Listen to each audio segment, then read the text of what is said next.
CFNJ présente La vie dans la Naudière. Nouvelle capsule, La vie dans la Naudière, les mercredis à cette heure-ci. Hugo Valiquette, on va être ensemble pour parler d'action communautaire autonome. Bonjour Hugo. Allô Nicolas. Hugo, t'es de la Troquelle. Oui, en plein ça. Et on connaît ça, l'action communautaire autonome. Ah oui, puis on aime ça en parler aussi. Absolument. L'action communautaire autonome, on va un peu démystifier ça lors de notre première capsule aujourd'hui.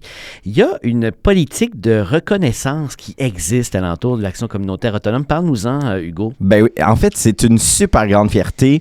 Au Québec, on est le seul État dans le monde à avoir reconnu notre relation entre les organismes communautaires autonomes et le gouvernement du Québec. Ah. Et ça, ce que ça a de particulier, c'est que ça nous donne vraiment un rôle décrit dans la structure de notre société.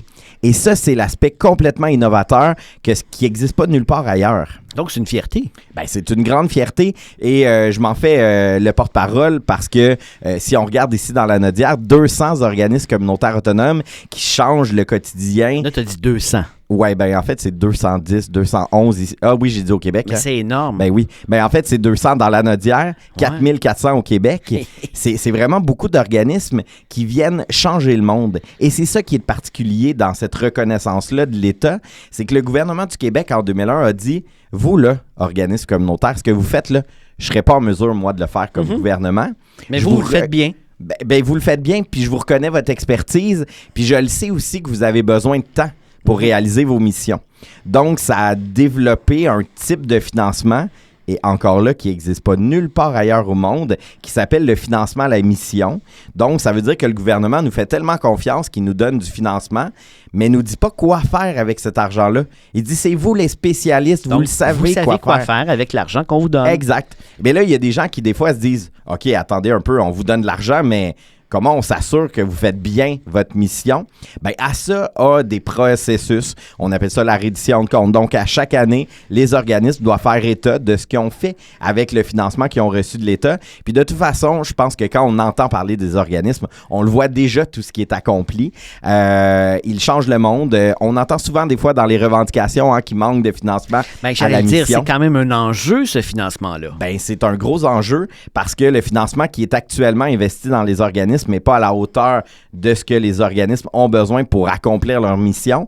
Mais par contre, on le voit déjà dans tous les résultats dans notre région de ce qui se passe avec les organismes communautaires. Tu sais, toutes les personnes avec qui les organismes travaillent, c'est tellement impressionnant. Je pense aux jeunes, aux femmes, aux hommes, aux personnes handicapées, aux personnes LGBTQ, toutes les familles. Sphères de la société. Il n'y en a aucune qui n'est pas couverte. Et ben, à ça s'ajoute tout ce qu'on va développer, ce qu'on va essayer, la réponse qu'on va donner. On vient de vivre la pandémie de la COVID il n'y a pas si longtemps.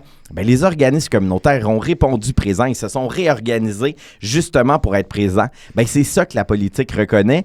C'est pour ça que j'en suis aussi fier. Puis je pense que c'est pas assez connu, l'action communautaire autonome. On connaît un organisme. On va avoir besoin de la Maison des jeunes, de la Maison de la famille, du Centre d'action bénévole. On va écouter un média communautaire. Mais à part cette connaissance-là de l'organisme directement, ce qui est important à savoir, c'est la toile d'araignée de tout le filet social qu'on crée. Et cette grande toile-là, ben, c'est les 200 organismes ici dans la Naudière. On essaie de ne pas laisser tomber les gens, justement.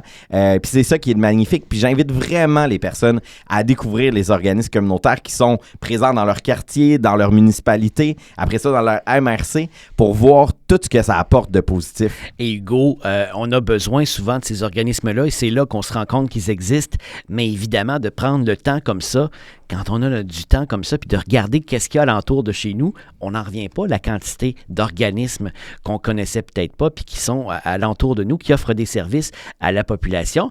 Et la journée qu'on va avoir besoin de leurs services, mais en les connaissant déjà, on va savoir à quelle porte frapper. Ben oui, exactement. Puis ce qui est aussi intéressant à se souvenir, ben c'est que c'est des gens souvent issus de nos communautés qui sont dans les organismes communautaires. Ouais, on n'arrive pas dans un lieu dépersonnalisé. Le milieu communautaire, c'est un milieu humain, c'est un milieu justement où on accueille les personnes où ils sont. Puis mettons que tu ne frappes pas à la bonne porte. Ah ben ils vont te rediriger à la bonne. Ben oui, exactement. C'est particulièrement important, ça. C'est aussi simple que ça.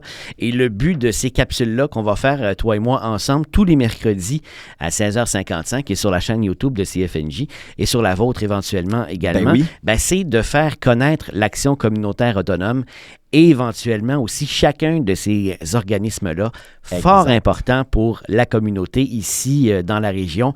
Et tout à l'heure, 200, je trouvais que c'était un gros chiffre parce qu'on ne les connaît pas tous, ces 200 organismes-là, mais ils sont tous importants.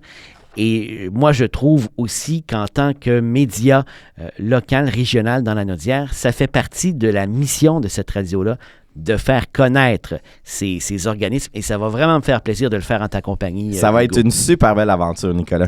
On se dit à la semaine prochaine. Absolument. Même heure, même poste. CFNJ vous a présenté La vie dans la Naudière. Une région à découvrir, à visiter.